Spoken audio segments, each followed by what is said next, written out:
Assalamu alaikum wa rahmatullahi wa barakatu. ‘Yan uwa barkanku da kasancewa tare da ni, ina muku fata alheri. To, yau zan yi magana akan yadda jama'a ‘yan Nijar masu zama ƙasashen waje suka cika yawan ƙorafi akan abin da ya danganci kati na ɗan ƙasar Nijar. Inda ya kasance karti na ɗan ƙasar Nijar kamar yadda kowa ya sani wannan shine National ID Card na ‘yan ƙasa ko kuma namu na ‘yan Nijar.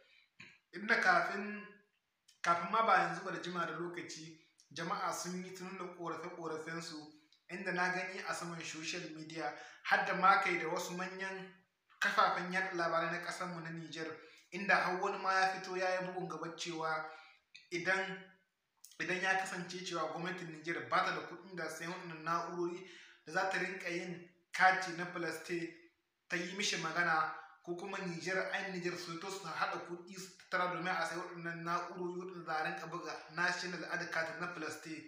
Dama dai jama'a suna ƙorafi akan haka. To wannan ni ban da abin da zan magana akan shi, ban da abin da zan cewa akan shi.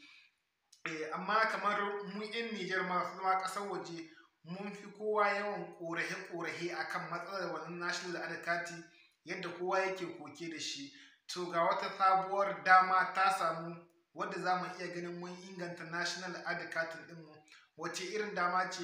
A cikin wannan wata da muke ciki za a fara ƙidayar sunannakin mutane 'yan Nijar masu zama ƙasashen waje daga cikin ƙasashen da hukumar Seni ta zana waɗanda za su iya kasance cewa suna da damar da za su iya jefa ƙuri'arsu ta zaɓen dipitoci. Kamar yadda kun sani a can baya an yi zaɓen dipitoci, amma mun 'yan Nijar masu zama ƙasar waje Allah bai ba mu ikon yin wannan zaɓe ba sakamakon annobar corona. To yanzu da ta samu za a yi zaɓe, inda 17 ga wannan wata za a fara ƙidaya. Yau muna 5 ga wannan wata ko 17 ga wannan wata za a fara ƙidaya. To 'yan uwa 'yan Nijar masu zama ƙasar waje, duk wanda ya ji wannan saƙo nawa, saboda shi zaɓe ra'ayi ne, wani shi da ra'ayi ne, wani ba shi da ra'ayi ne, wani yana jin cewa ba zai iya ajiye aikin shi ba domin ya je wajen yin zaɓe, shi bar sana'ar shi ko shi bar aikin shi. Dama wasu suna ganin haka nan. To yanzu menene abu wanda adda muhimmanci akan wannan ƙidaya ko kuma akan wannan zaɓe da za a yi? Dan uwa, ko me kake yi idan lokaci ya kawo aka fara ƙidaya, ka je ka bada sunanka, ka cike duk wata takarda da ake buƙata domin ka samu kai ma kati irin wanga na ɗan ƙasa na filastin irin na zaɓe. Kowa ya san shi, katin na zaɓe da katin zaɓe da katin na ɗan ƙasa ba su da bambanci a kowace ƙasa. Kuma duk inda za ka iya zuwa ka nuna wannan karti na ƙasarka, za ka iya zuwa kuma ka nuna wannan karti na zaɓe. To yanzu menene adda muhimmanci gare ka? Abinda za ka yi, dole za ka yi ƙoƙari ka je ka yi rijistar sunanka domin kai ma ka samu National ID Card ka na filastin kamar irin na ƙasashen waje. Wannan katin ɗin ko baka da niyyar yin zaɓe, idan ka yi shi zai zama garkuwa gare ka. Kuma idan an tambaye ka da katin ka na Nijar, za ka iya bada shi kowace ƙasa kuma za a iya karɓar shi tamkar da kasan za a iya karɓar katin ka na zaɓe. Saboda haka 'yan uwa 'yan Nijar masu ma ƙasashen waje, ina ba ku shawara, 'yan Cote d'Ivoire, 'yan ƙasar Algeria, 'yan Libya, duk da Libya ba ta daga cikin wannan tsari, amma dai duk ƙasar da take da cikin wannan tsari, ka je ka garzaya idan ka san baka da shi, ka je a maka shi. Kuma idan an maka wannan kati na zaɓe, za ka iya yin watsi da wancan National ID Card ɗinka, ka riƙe na zaɓe duk lungun da ka shiga da sako. In dai za ka iya ba da katinka na ɗan ƙasa ka tsira, to za ka iya ba da na zaɓe shi ma ka wuce lahiya tamkar ka da National ID Card ne, an san asalin ƙasar da kake. Saboda haka 'yan uwa, a hanzarta a yi ƙoƙari kowa ya je ya yi.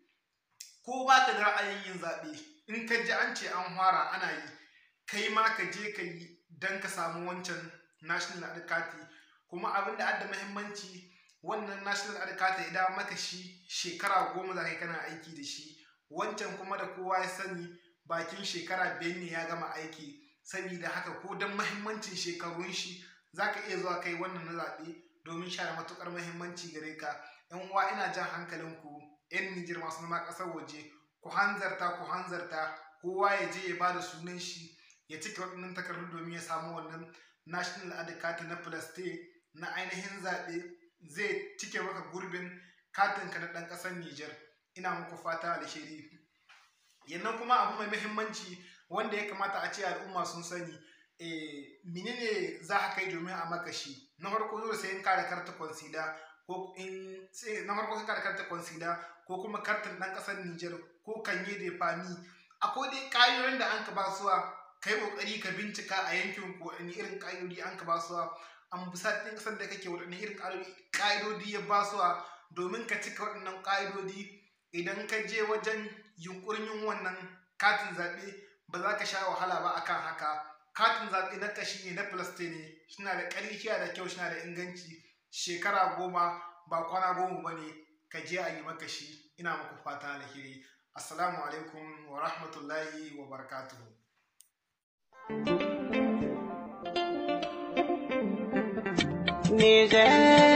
Nijar, ga ɗan Nijar, ayyarin jin daɗin can ba zan ƙi ƙasa ta ba ne.